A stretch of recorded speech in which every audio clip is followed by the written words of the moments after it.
दोस्तों आपकी वेबसाइट में कितने लोग आ रहे हैं और कहां से आ रहे हैं, उनकी लोकेशन क्या है, किस कंट्री से आ रहे हैं, किस डिवाइस से आ रहे हैं, किस पेज में वो आपकी वेबसाइट के एंट्री करते हैं, किस पेज से एग्जिट करते हैं, उसके साथ कितना वो स्क्रॉल करते हैं, ये सारी डिटेल दोस्तों हमको गूगल का एक टूल है गूगल एनालिटिक्स, वो हमें प्रोवाइड करता है। जिसके बेस पे, उस डेटा के बेस पे हम क्या करते हैं, कोई भी डिजिटल मार्केटर क्या करता है या एसईओ एग्जीक्यूटिव या एसईओ स्पेशलिस्ट क्या करता है, स्ट्रेटेजी बनाता है वेबसाइट को गूगल सर्च इंजन में रैंक कराने के लिए। तो दोस्तों गूगल एनालिटिक्स का यही टूल, अगर हम इसके डैशबोर्ड की बात करें तो एक बिगिनर के लिए ना इसका डैशबोर्ड बड़ा कंफ्यूजिंग सा लगता है, मतलब बिगिनर को ना डर सा लगता है इसके डैशबोर्ड को देखते हुए। तो उसी डैशबोर्ड को आज आसान भाषा में हम समझने वाले हैं। तो आज की वीडियो होने वाली है दोस्तों गूगल एनालिटिक्स के डैशबोर्ड के ऊपर, कि उसके डैशबोर्ड में कौन से ऑप्शन है, कैसे गूगल एनालिटिक्स के डैशबोर्ड को यूज किया जाए, कैसे उसके ऑप्शंस को यूज करके यूटिलाइज करके अच्छी स्ट्रेटेजी बनाई जाए, जिसकी वजह से आपका वेबसाइट का जो पेज है या आपके जो अदर पेजेस है वेबसाइट के, वो गूगल के सर्च इंजन पर रैंक करें। तो वीडियो को आज की बिल्कुल भी स्किप मत कीजिएगा, वीडियो में बने रहिए। अगर आप भी एक डिजिटल मार्केटर हैं या फिर आप एसईओ करते हैं या आप एक बिजनेस ओनर है या फिर डिजिटल मार्केटिंग की फील्ड में अपना करियर बनाना चाहते हैं, तो चलो दोस्तों स्टार्ट करते हैं। अब दोस्तों यहाँ पर हमने एक डमी वेबसाइट कनेक्ट की है अपनी गूगल एनालिटिक्स के टूल के साथ, ताकि आप लोगों को समझाया जा सके कि इसके ऑप्शंस क्या हैं। तो उसी का अगर हम देखें तो ये है हमारा डैशबोर्ड उसका, ठीक है। होम पे गए तो यहाँ पे कितने यूजर आए, कितने नए यूजर आए, ठीक है, और active users in last 30 minute, मतलब ये रियल टाइम डेटा भी दिखाता है आपको। तो आप ये जान सकते हैं कि लास्ट आधे घंटे के अंदर अंदर आपकी वेबसाइट में कितने विजिटर्स यहाँ पे विजिट कर रहे हैं। तो यहाँ पे रियल टाइम डेटा भी आपको प्रोवाइड करता है। वैसे इसमें बहुत सारे ऑप्शन है, जैसे कंट्री का अगर आप ऑप्शन देखो कि किस किस कंट्री से आपका ये ट्रैफिक आ रहा है। देखो जैसे इंडिया से आ रहा है 41 इस वाली वेबसाइट में, रसिया से एक बंदा आ रहा है, ठीक है, यूएस से आ रहे हैं 45 लोग। तो ये पूरा का पूरा क्या करता है, आपका ये कंट्री के बारे में दे देता है। उसके बाद सिटी, किस सिटी से आ रहे हैं ये लोग, दिल्ली से आए, ये डबलिन से आए इतने लोग, है ना, तो ये फ्लिंट हिल है, यहाँ से इतने लोग आए। ये भी हमें बताता है कि ऑर्गेनिक सर्च से कितने लोग आ रहे हैं, 300 लोग ऑर्गेनिक सर्च से आ रहे हैं। डायरेक्ट कितने लोग आ रहे हैं, 195। ऑर्गेनिक सोशल मीडिया से इतने लोग आ रहे हैं, पेड सर्च से इतने लोग आ रहे हैं, ठीक है, रेफरल से इतने। तो ये सारा का सारा डिटेल कि आपका जो ये ऑडियंस है वो आपकी वेबसाइट में कहां से आ रहा है, क्या क्लिक करके आ रहा है, सब कुछ चीजें आपको ये प्रोवाइड करता है। यहाँ इसका जो ये रिपोर्ट सेक्शन है दोस्तों, रिपोर्ट सेक्शन में अगर आप देखोगे तो यहाँ पे बहुत सारे ऑप्शंस हमें देखने के लिए मिल जाते हैं। लोग ना जो ये बिगिनर्स होते हैं वो यहीं पे कंफ्यूज होते हैं कि यार ये ऑप्शंस हैं क्या। तो इसके अंदर कुछ भी नहीं है। इसके अंदर अगर आप नॉर्मल देखोगे, रियल टाइम ओवरव्यू के अंदर जाओगे तो अभी लेटेस्ट आपकी वेबसाइट पे कितने लोग विजिट कर रहे हैं आधे घंटे के अंदर अंदर, उसका यहाँ पे डेटा प्रोवाइड कर देगा आपको, ठीक है। अभी थोड़ी देर पहले कोई विजिटर होगा तो ये डिजिटल मार्केटिंग इंस्टीट्यूट डाल के तो ये व्यूज 1 व्यू इसमें दिखा रहा है, देखो इसके अंदर, ठीक है। उसके बाद यहाँ रियल टाइम पेजेस, किसकी पेज पे रियल टाइम आपका, अगर जैसे हमने देखा ये होम पेज पे आया होगा तो इसलिए स्लग कुछ भी नहीं बना इसका, ठीक है। एक व्यू आया है यहाँ पे, अभी रियल टाइम है 30 मिनट्स के अंदर लिखा है ना, व्यू इन लास्ट 30 मिनट्स। तो यहाँ पर आपको रियल टाइम डेटा प्रोवाइड कर देता है कि किस पेज पे। तो अगर किसी और पेज पे गया होता यूजर तो यहाँ उसका यूआरएल आ जाता, स्लग आ जाता। डेटा इंपोर्ट वाले सेक्शन में अगर आप देखोगे तो एक कैंपेन का डेटा भी, अगर आप क्या है एक्सटर्नल कैंपेन का डेटा यहाँ इंपोर्ट करना चाहते हो तो इस ऑप्शन के थ्रू हो जाता है, ठीक है। सर्च कंसोल भी आप इसके साथ क्या कर सकते हो, कनेक्ट कर सकते हो कि उसकी क्वेरीज, कि सर्च कंसोल में कौन कौन सी क्वेरी डाल के लोग आपकी इस वाली वेबसाइट तक पहुंच रहे हैं। तो ये सारा का सारा यहाँ पे भी आपको डेटा क्या है, प्रोवाइड हो जाता है और ग्राफ के फॉर्म में भी ये आपको दिख जाता है, ठीक है। ऑर्गेनिक अगर आप देखोगे तो ऑर्गेनिक वाले में अगर जाओगे तो ऑर्गेनिक में किस पेज पे लोग आ रहे हैं, तो ये स्लग है, उस पेज का स्लग है कि किस पेज पे लोगों ने एंट्री किया, ये उस पेज का क्या है, स्लग है।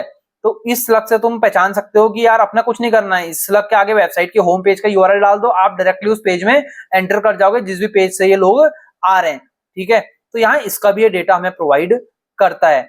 अगर हम नीचे यूजर वाले सेक्शन में इसके जाएं दोस्तों, तो यहाँ पे यूजर के बारे में बताएगा ये किस किस कंट्री से। अभी हमने थोड़ी देर पहले कंट्री वाला होम पे देखा था, तो यहाँ पे अलग से इसने एक ऑप्शन दे रखा। तो यहाँ व्यू कंट्रीज करोगे तो यहाँ व्यू कंट्रीज में इसमें ये ग्राफ के फॉर्म में भी आपको प्रोवाइड कर देगा। देखो यहाँ पे ग्राफ के फॉर्म में भी कि जी यूएस से कहाँ कितने आए हैं, इंडिया से कितने आए हैं, टोटल कितने हैं, आयरलैंड से कितने हैं, स्पेन, ब्राजील। तो जो आपकी मेन कंट्रीज होंगी ना, उनको ये ग्राफ के बेसिस पे आपका कंपेरिजन करने के लिए आपको यहाँ पे किस डेट पे कितना कंपेरिजन है वो आपको एक ग्राफ के फॉर्म में दिखा देगा। और नीचे आपको ये नॉर्मल इस फॉर्म में भी दिखा देगा कि कितने एक्टिव यूजर थे, कितने न्यू यूजर थे, एंगेज्ड सेशन, मतलब कि 10 सेकंड से ज्यादा किसने हमारे उसमें टाइम बिताया, तो वो कितने सेशंस हुए हमारे, है ना। तो इसकी पूरी डिटेल आपको यहाँ पे देखने के लिए दोस्तों मिल जाएगी। अगर हम ऑडियंस वाले सेक्शन में जाएं इसमें, और तो यहाँ पे यूजर टोटल कितने यूजर आए उसके बारे में हमें बता रहा है कि टोटल कितने, और यहाँ ये ग्राफ फॉर्म में उसी को हमें दिखा रहा है डेट वाइज, किस डेट को कितने यूजर इस वाली वेबसाइट पे पहुंचे हैं। टेक वाले सेक्शन में अगर देखोगे तो अगर टेक वाले सेक्शन में हम जाए तो यहाँ वेब से आ रहे हैं, मोबाइल से आ रहे हैं, किससे आ रहे हैं, विंडोज से आ रहे हैं, एंड्रॉइड से आ रहे हैं, है ना, लाइनेक्स से, iOS से, सारा डिटेल ये प्रोवाइड कर रहा है। अब आप लोग सोचोगे यार इन डिटेल से हम करेंगे क्या, इससे क्या करें, हमें क्या फर्क पड़ता है भैया कि बंदा iOS से आए, लाइनेक्स से आए, किसी से भी आए, हमें क्या फर्क पड़ता है, आने से मतलब है ना। बट दोस्तों ऐसा नहीं होता, हमेशा याद रखना। अब आप खुद दिमाग लगाओ कि एक मुझे पता चल जाए कि यार मेरी ज्यादा ऑडियंस विंडोज यूज करके आ रही है ना, तो मैं क्या करूंगा, अपनी वेबसाइट को विंडोज मतलब कि विंडोज में जो जो डिवाइसेस होंगे उसके हिसाब से उसको फ्रेंडली बनाऊंगा। मुझे पता चलेगा यार कि अगर माना मेरे मोबाइल में रिजोल्यूशन, स्क्रीन रिजोल्यूशन भी दिखाता है ये कि इतना स्क्रीन रिजोल्यूशन है, उस पर आ रहा है ज्यादा ट्रैफिक, तो मैं उसको ना अपने वेबसाइट को उसके स्क्रीन के हिसाब से भी मोबाइल फ्रेंडली बनाने की कोशिश करूंगा, ताकि ज्यादा ट्रैफिक जिस भी साइट से आ रहा है वहां पे क्या है, यूजर का एक्सपीरियंस खराब ना हो।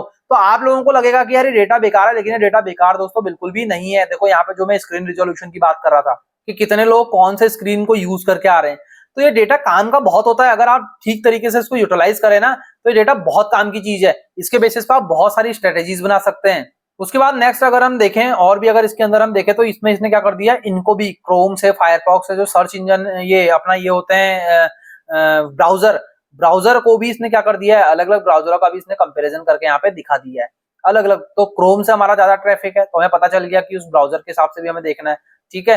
लाइब्रेरी में टेम्पलेट पड़े होते हैं, अपने लाइब्रेरी में आप जो रिपोर्ट करते हो, रिपोर्ट के लिए अलग अलग टेम्पलेट पड़े होते हैं, ठीक है। तो अब इस तरीके से हमारा जो डैशबोर्ड है, यहाँ पे जो ज्यादातर जो बिगिनर्स होते हैं ना, वो यहीं पे कंफ्यूज हो जाते हैं, यार ये इतना सारा डेटा तो हमें दिखा रहा है, लेकिन डेटा का हम करेंगे क्या, क्या यूज है इस डेटा का।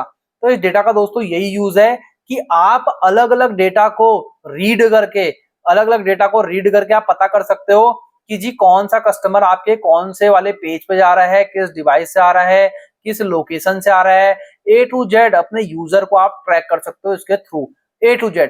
अब आप खुद सोचो कि अगर आपको पता चल जाए कि आपका ज्यादा ट्रैफिक, जैसे मेरे को पता है कि इस वाली वेबसाइट में जो आपको दिखाने के लिए मैंने लगाई, यूनाइटेड स्टेट और इंडिया से ज्यादा ट्रैफिक है, तो मैं इन कंट्रीज पे ज्यादा फोकस करूंगा।